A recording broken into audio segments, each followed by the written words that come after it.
Welcome to Reddidimin, your daily dose of Reddit advice, Psychological Tricks.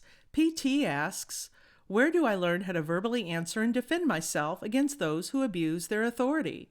With what's happening these days, we can see more people abuse their authority, from cops, guards, and other authority figures in the workplace. I'd like to learn how to defend myself, argue like a lawyer, and be quick on my feet on answering when people are power tripping. Is there any resource, book, course, or anything that would help me defend myself in situations like these? Especially when some would go to extreme by the book policing. I know you would suggest me to study some laws and read up on them, but I'm thinking more of a practical way of thinking, approach, and ways to dismantle their arguments. Pterodactyl comments, when it comes to cops, it's best not to say anything without a lawyer, no matter how much you know.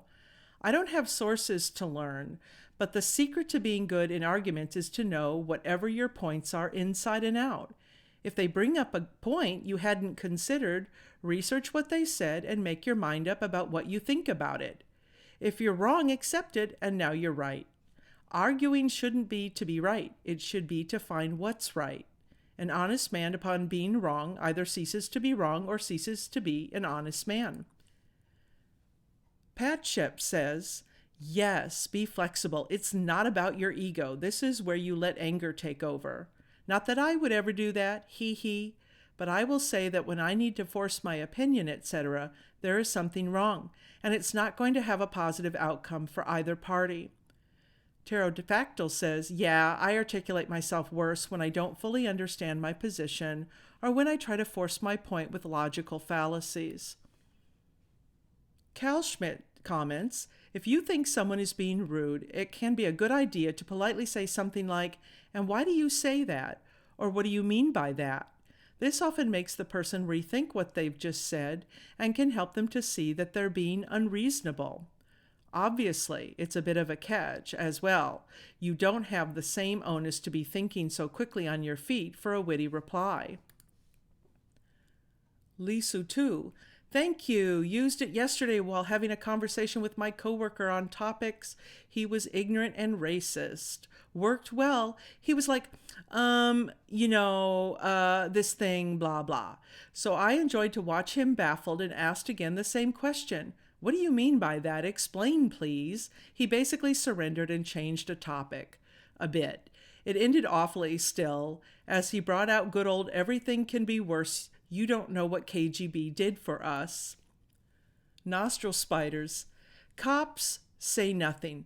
Nothing. Even if you don't incriminate yourself in the comment of what you say, a bad cop on the witness stand can say something like, as she said that, she seemed dishonest, and you're sunk. Other than that special case, usually when adults bully people, they are blocking out any perception of what they are doing. So there's fertile ground in refocusing in their actions. What you're doing now, is this what a management seminar would teach you to do? How do you think this would look to an outside observer? Putting the content of your point to one side, do you think this is a good way to make it? Is this how your mother imagines you? I'm not an expert, I'm just throwing ideas out. The risk, I suppose, is that the implicit threat to their ego will cause them to get angrier. Perhaps it might be better to try, how would you describe your own behavior right now? This conversation we're having, what words would you use to describe it? To offer a second comment, always answer any rhetorical question that your opponent asks. A rhetorical question is a sign of two things. Your opinion can only conceive of one answer, and they believe they have the point in the bag already and are already basing their next point on it. Crush them by offering an alternative.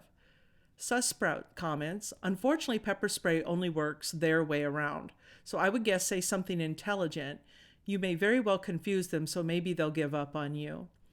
Infanta, regarding interactions with cops, the ACLU has some good advice.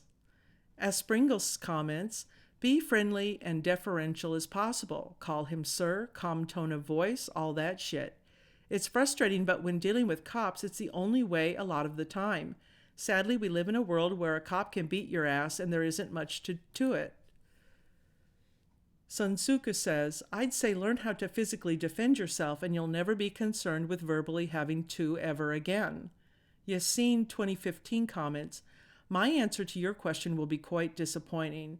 If you take it as an answer, my friend, it is an opinion. There is no quick way for police officers. You have to learn law, bosses, ethics, teachers. You have to learn law of the school. There is some tips, though. 1. Question their actions so you understand the fundamentals behind it and how to act against it.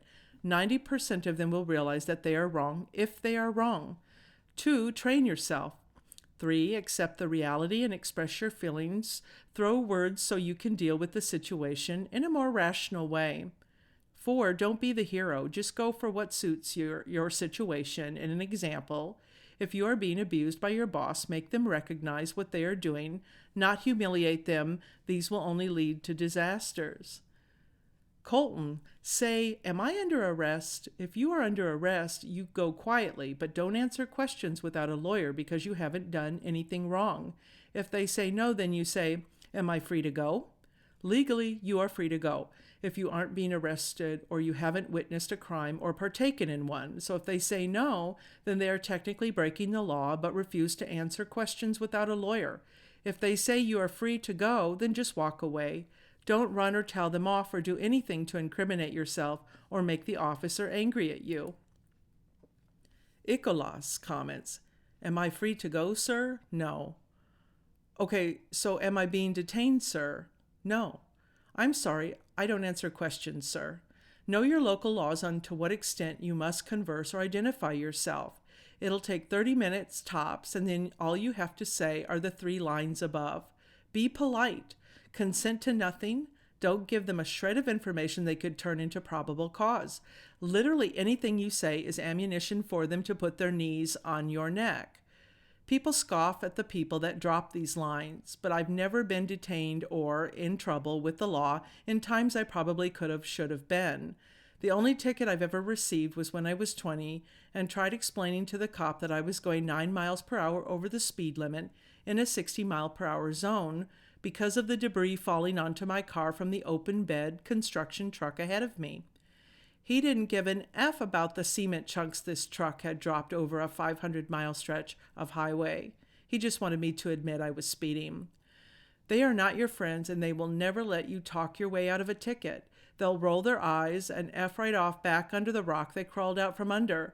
They are weak cowards and only want easy prey. If you do get a ticket, which you certainly will if you actually did something to warrant getting pulled over, remember to fight the judge in court, not the piggy on the side of the freeway. Disclaimer, this probably only works if you're white. Cat Badass. When it comes to the skill of articulation, practice freestyle rapping. Put on a beat or start making one with clapping, snapping, tapping, and then practice talking in rhythm, then start trying to rhyme. It's also super helpful to find a rap song you like and learn to rap along by looking up the lyrics and reading through them a bit. The Gem. New post. PT asks how to get what you want.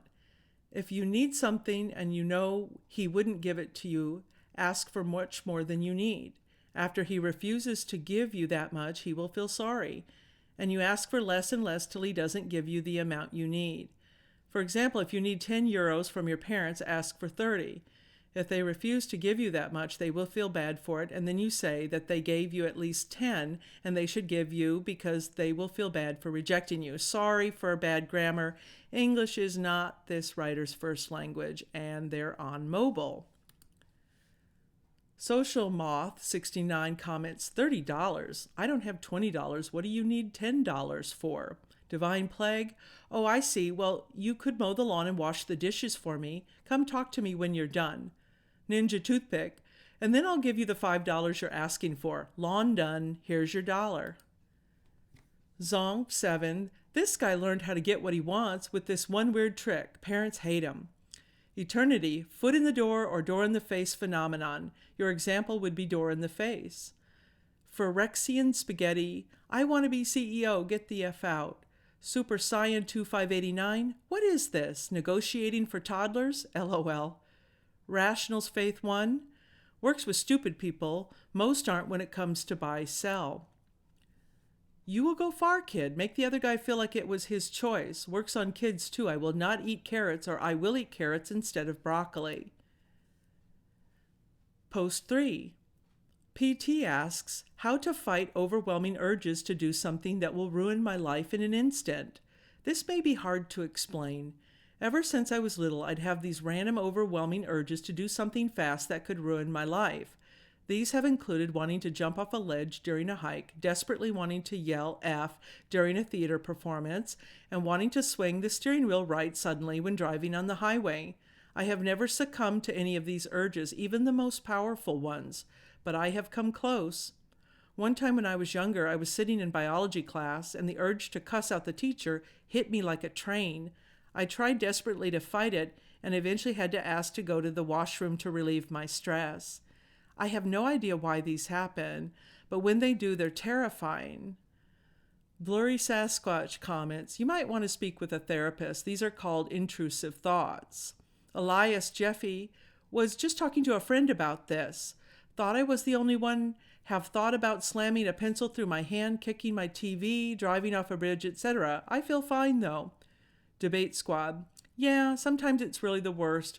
I was talking to my parents a couple nights ago and I got a huge urge to just yell out the most vulgar sexual thing I could think of. J.H. Monkey, this is known as the call of the void. You should Google that. Everyone has it, but if it's too strong, it can potentially be a sign of a mental issue. From the sounds of it, you should see a therapist, psychologist for help. Even if it's not anything severe, diagnosable, there's no major downside to just having a visit checkup. Whoa, it's Allie. I've absolutely experienced this myself. I think everyone does to a very small level. I've genuinely been afraid in the past that I would push someone out in front of a car, although I'm certain I would never do it, so it's not as bad. I believe focusing on the consequences, playing them over and over in your head on top of the horrible thought you're having, can be a good way to cancel out the urges.